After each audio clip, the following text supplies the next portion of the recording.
Selamat datang di channel Puskesmas Paripurna. Kali ini kita akan membahas tentang tata laksana tanpa obat untuk seperti kasus di bawah. Ulkus pada tungkai. 1. Pengertian, definisi. Ulkus pada tungkai adalah penyakit arteri, vena, kapiler dan pembuluh darah limfe yang dapat menyebabkan kelainan pada kulit. Insiden penyakit ini meningkat seiring dengan bertambahnya usia.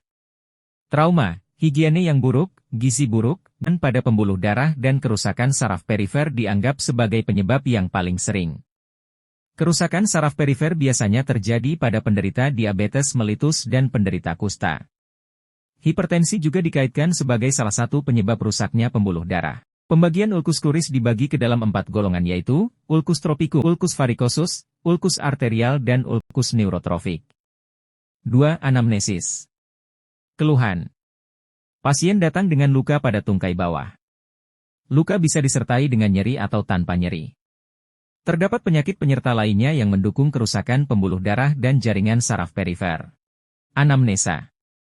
1. Dapat ditanyakan kapan luka pertama kali terjadi. Apakah pernah mengalami hal yang sama di daerah yang lain? 2. Perlu diketahui apakah pernah mengalami fraktur tungkai atau kaki. Pada tungkai perlu diperhatikan apakah ada vena tungkai superficial yang menonjol dengan tanda inkompetensi katup. Perlu diketahui apakah penderita mempunyai indikator adanya penyakit yang dapat memperberat kerusakan pada pembuluh darah. Faktor risiko, usia penderita, berat badan, jenis pekerjaan, penderita gizi buruk, mempunyai higiene yang buruk, penyakit penyerta yang bisa menimbulkan kerusakan pembuluh darah. 3. Pemeriksaan. Gejala klinis keempat tipe ulkus. 1. Ulkus tropicum. Penyebab. Trauma, higiene dan gizi serta infeksi oleh kuman Bacillus fusiformis dan Borrelia vincentii. Gejala. Luka kecil terbentuk papula dan menjadi vesikel. Vesikel akan terbentuk ulkus kecil. Ulkus akan meluas ke samping dan ke dalam. 2. Ulkus varikosum. Penyebab.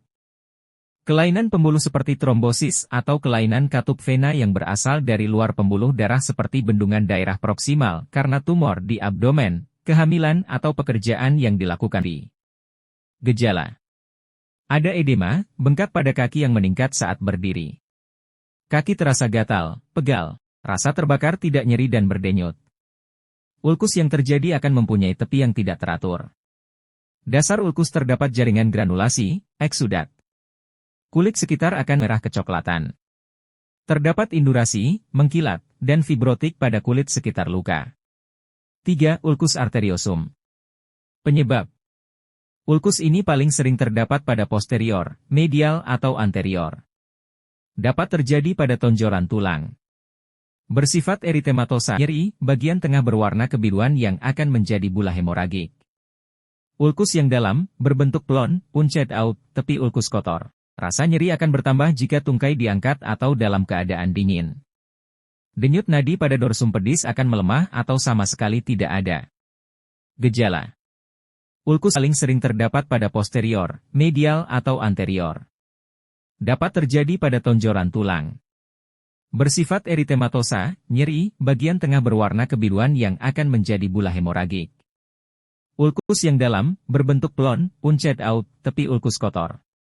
Rasa nyeri akan bertambah jika diangkat atau dalam keadaan dingin. Denyut nadi pada dorsum pedis akan melemah atau sama sekali tidak ada. 4. Ulkus neurotrofik. Penyebab.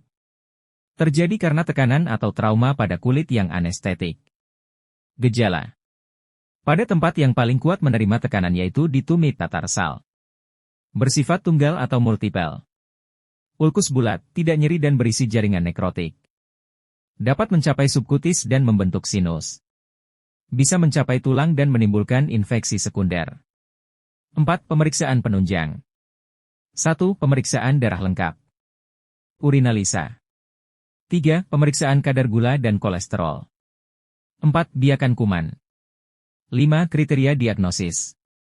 Dapat ditegakkan dengan anamnesis, pemeriksaan fisik, dan pemeriksaan penunjang. Pemeriksaan biakan kuman pada ulkus sangat membantu dalam diagnosa dan pemberian terapi. 6. Diagnosis kerja. Ulkus pada tungkai. 7. Diagnosis banding. Keadaan dan bentuk luka dari keempat jenis ulkus ini sulit dibedakan pada stadium lanjut.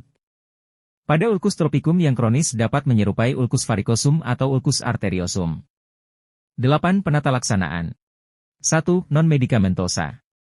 A. Perbaiki keadaan gizi dengan makanan yang mengandung kalori dan protein tinggi, serta vitamin dan mineral. B. Hindari suhu yang dingin. C. Hindari rokok. D. Menjaga berat badan. E. Jangan berdiri terlalu lama dalam melakukan pekerjaan. 2. Medikamentosa. Pengobatan yang akan dilakukan disesuaikan dengan tipe dari ulkus tersebut. A. Pada ulkus varicosum lakukan terapi dengan meninggikan letak tungkai saat berbaring untuk mengurangi hambatan aliran pada vena, sementara untuk varises yang terletak di proksimal dari ulkus diberi bebat elastin agar dapat membantu otot tungkai bawah memompa darah ke jantung. B. Pada ulkus arteriosum, pengobatan untuk penyebabnya dilakukan konsul ke bagian bedah.